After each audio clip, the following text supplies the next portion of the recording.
तो दोस्तों, कैसे हैं आप लोग। उम्मीद करता हूँ कि स्वस्थ होंगे। दोस्तों, आज भगवत गीता के अगले 2 श्लोक मैं बताने जा रहा था। तो अगर आप लोग मेरे चैनल पर नए हो ना तो सब्सक्राइब जरूर कर लेना।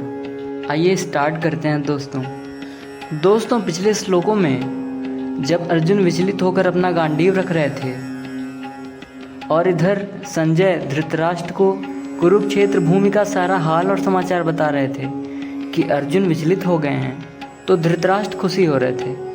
ये सब पिछले वीडियो में था। अब उसके आगे का अध्याय 2 श्लोक 11वां।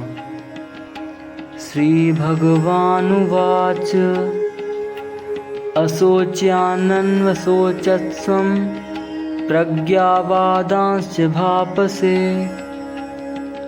गतासूंस्यं नानुशोचन्ति पंडिताः। साथियों, अब यहाँ से असली गीता ज्ञान आरंभ होता है। अभी तक भगवान कृष्ण के उपदेश नहीं चालू हुए थे, अब चालू होते हैं। तो वीडियो पूरी जरूर देखना आप लोग।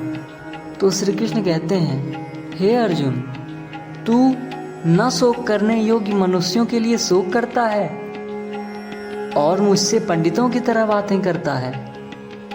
लेकिन सच में तो जिनके प्राण चले गए हैं उनके लिए और जिनके नहीं गए हैं उनके लिए भी पंडित जन शोक नहीं करते अर्जुन। और दोस्तों, कृष्ण का ज्ञान अंतिम सत्य है। तो कृष्ण भगवान कहते हैं अर्जुन से कि तुम पंडितों और ज्ञानियों की भांति मुझसे बातें मत करो। इस दुनिया में किसी भी बात का शोक नहीं करना चाहिए, ऐसा कहते हैं कृष्ण। ये सब कुरुक्षेत्र की बातें चल रही हैं दोस्तों।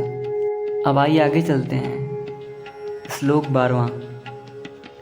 न त्वेवाहं जातुनासं न त्वं वे मे जनाधिपाः न चैव न भविष्यामः सर्वे वयमतः परम।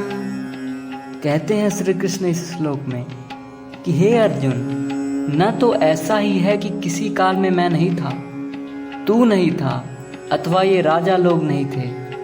राजा लोग अर्थात जो राजा युद्ध में उनके सामने खड़े हुए थे। और ऐसा भी नहीं है कि इसके आगे हम सभी नहीं रहेंगे। और ये जान ले अर्जुन कि ऐसा कोई समय नहीं था जब अर्जुन नहीं था और जब कृष्ण नहीं था और ये जबकि राजा नहीं थे।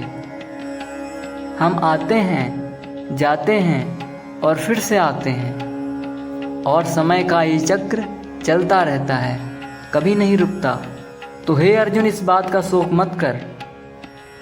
लेकिन दोस्तों, यहाँ जो भगवान श्री कृष्ण कह रहे हैं ये बात अर्जुन या फिर किसी भी सामान्य दुनियादारी में फंसे अन्य लोगों को समझाना बहुत ही मुश्किल है।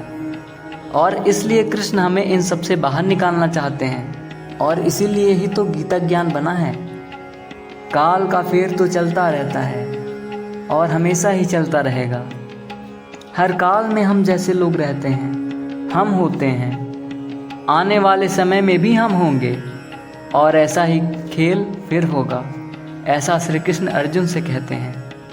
तो हे दोस्तों, अगर आप लोगों को भगवत गीता के ये दोनों श्लोकों का अर्थ समझ में आया हो तो हमारे चैनल को सब्सक्राइब करना ना भूलेगा। मिलते हैं अगले वीडियो में भगवत गीता के दूसरे श्लोकों के साथ। धन्यवाद।